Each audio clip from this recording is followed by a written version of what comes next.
People are really afraid of COVID. I know.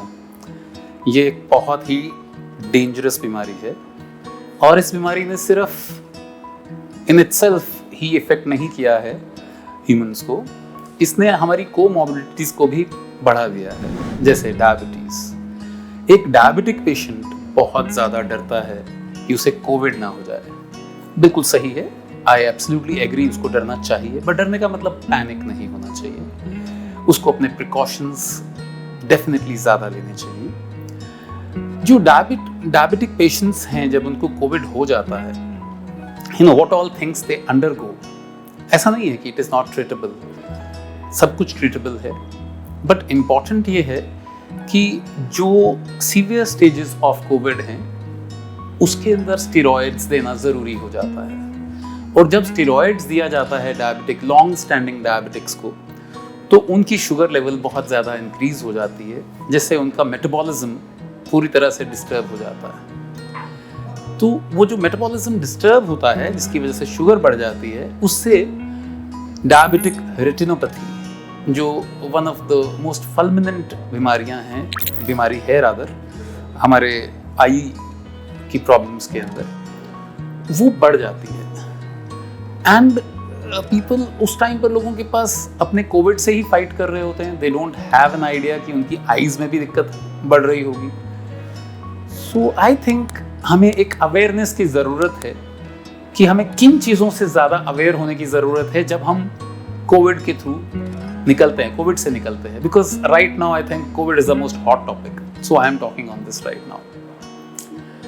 Covid की वजह से जब कोविड होता है, मैं यही कहूँगा कि यू नो सबसे बेसिक चीज़ जो हमें ध्यान रखनी चाहिए, जो लोगों ने ध्यान नहीं रखी, जिसकी वजह से मोर्टालिटी बहुत बढ़ गई, उसका सबसे बड़ा और सबसे सिंपल रीज़न था कि देयर वाज नो लॉकडाउन। अब आप कहोगे कि शायद लॉकडाउन का मतलब सिर्फ इसी बात से है कि एक से दूसरे को हो सकती है। No, it's not just that, वो तो इम्पॉर्टेंट है ही, बट जो सबसे बड़ी प्रॉब्लम आई वो ये थी कि जिस इंसान को कोविड हुआ उसको बुखार हुआ, और जब बुखार हुआ तो वो गोली खाई उसने, एंटीपायरेटिक पैरासिटामोल, और उसको लगा मैं ठीक हूँ। And now he didn't want to sit back home. उसको था मेरे सामने वाले दुकानदार अपनी दुकान खोली हुई है, मैं कैसे घर बैठ सकता हूँ। तो वो जो कॉम्पिटिटिवनेस है उसने पेशेंट को काम करने के लिए मजबूर किया। और जो पेशेंट एंटीपायरेटिक्स पे है और उसे कोविड हुआ है, अगर वो काम करेगा तो उसका इम्यून सिस्टम डाउन हो जाएगा और उसका सीआरपी लेवल बढ़ना शुरू हो जाता है, जिससे कि जो मोर्टालिटी रेट है वो बढ़ना शुरू हो जाएगा। तो जो one of the most important thing in Covid is to take rest. अगर आप रेस्ट ले रहे हैं तो आपकी इम्यूनिटी अच्छी है, आप डाइट अच्छी ले रहे हैं एंड आपका एक्सपोजर आप दूसरे लोगों को नहीं कॉज कर रहे हैं कोविड, ये एक बहुत बड़ी पॉजिटिव पॉइंट है। Second thing which we all got afraid of was, अभी मीडिया ने एकदम हाइप कर दिया, black fungus.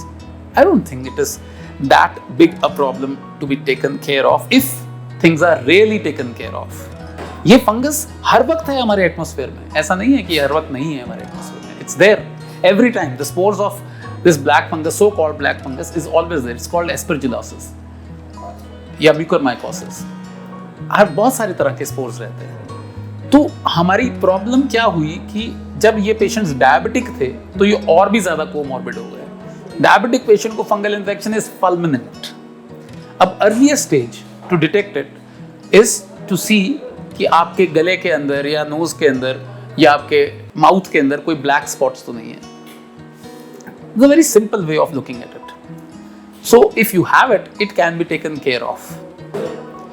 When we talk about diabetic retinopathy, so this is a different topic altogether. Diabetic retinopathy के अंदर शुगर बढ़ने की वजह से, लॉन्ग स्टैंडिंग शुगर बढ़ने की वजह से, आपके शरीर के अंदर जो रेटिना है, वो रेटिना के अंदर जो ब्लड वेसल्स हैं उनके अंदर लीकेजेस होनी शुरू हो जाती हैं, उनमें कुछ न्यू वेसल्स बनने शुरू हो जाते हैं। बेसिकली होता क्या है कि हमारे रेटिना के अंदर कैपिलरी ड्रॉप आउट्स कहते हैं इन्हें, जो कैपिलरीज होती हैं जिनके थ्रू ब्लड का जो परफ्यूजन होता है, रादर ब्लड का परफ्यूजन बहुत कम हो जाता है, जिसकी वजह से वो एरिया मरने लग जाता है, जिसकी वजह से वो सिग्नल्स देता है आसपास के एरियाज को कि मुझे ब्लड चाहिए, तो वो न्यू ब्लड वेसल्स वहाँ बनने शुरू हो जाते हैं, जिसकी वजह से डेंजर बढ़ जाता है। ये न्यू वेसल्स बिल्कुल एटम बॉम्ब्स की तरह होते हैं, ये कभी भी फटें तो अंदर ब्लीडिंग हो जाती है के अंदर, जिसकी वजह से पेशेंट को दिखना बंद हो जाता है। अब ये सारी चीज़ें डेफिनेटली कोविड के पेशेंट्स के अंदर इसलिए बढ़ गई कि अदरवाइज भी बॉडी का जो पूरा सिस्टम था, कोविड एक्चुअली हमारी पूरी बॉडी को ही डाउन कर देता है, हमारे इम्यून सिस्टम को डाउन कर देता है। आपने देखा होगा जो पेशेंट्स ठीक होके भी आ रहे हैं, they are finding things very difficult, उनमें बहुत जल्दी थकावट, बहुत जल्दी थक जाना, फीवर का दोबारा आ जाना, ये सब चीज़ें बहुत कॉमन है। तो please don't take this things lightly. आप इस बात को समझते हैं कि आपके पास फाइट करने के लिए मेडिसिन नहीं है, कोविड की एग्जैक्ट मेडिसिन नहीं है, vaccine is the only way, but that can only prevent.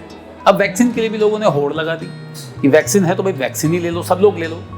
जिसको कोविड हुआ है उसके पास एंटीबॉडीज हैं, at least for 90 days to 180 days उसके पास एंटीबॉडीज हैं। उसको मतलब ऐसा है, आपने एक भरे हुए पानी के अंदर, गिलास के अंदर और पानी डाल दिया, वो तो बाहर स्पिल करेगा, उसका कोई फायदा नहीं होगा। तो vaccine should not be wasted because they are less. ये उनके लिए हैं जिनको कोविड नहीं हुआ है या फिर जिनको कोविड 6 मंथ से ज्यादा हो चुका है। They should definitely take the vaccine and then they should also take the booster. ये जो हमारे दिमाग में आता है कि भी फीवर हो जाएगा, हमें कहीं और, हमें कुछ और प्रॉब्लम ना हो जाए। Yes, there are slight number of problems with certain drugs, certain vaccines like Covishield की वजह से फीवर थोड़ा ज़्यादा आता है। देन कुछ लोगों में देखा गया है कि ब्लड की थिकनिंग थोड़ी ज़्यादा हो जाती है। But then you have to see कि ये पेशेंट्स पहले से कोमॉर्बिड तो नहीं है, इनको पहले से ही ये प्री डिस्पोजिशन तो नहीं है, इसकी ये प्रॉब्लम पहले से ही तो नहीं है कि ब्लड थिकनिंग पहले से ही है और ज़्यादा थिक हो रहा है। तो ये चीज़ें देखनी बहुत ज़रूरी हैं और ये सब टेस्ट के साथ मालूम पड़ जाता है। डायबिटिक रेटिनोपैथी का फाइनल ट्रीटमेंट जो है वो एंजियोग्राफी और ओसीटी जैसे टेस्ट करने के बाद ही मालूम पड़ता है, एंड एक रेटिना स्पेशलिस्ट ही आपको सही गाइड कर सकता है डायबिटिक रेटिनोपैथी के लिए। बट आपको इस बात का बहुत ध्यान रखना चाहिए कि अगर आप 5 साल से ज़्यादा हो चुका है आपको डायबिटिक रेटिनोपैथी को, तो आपको डेफिनेटली अपने रेटिना स्पेशलिस्ट से एक बार साल में अपना रेटिना जरूर चेक कराना चाहिए। And I am sure the earlier the problem is detected, the sooner you will get your treatment.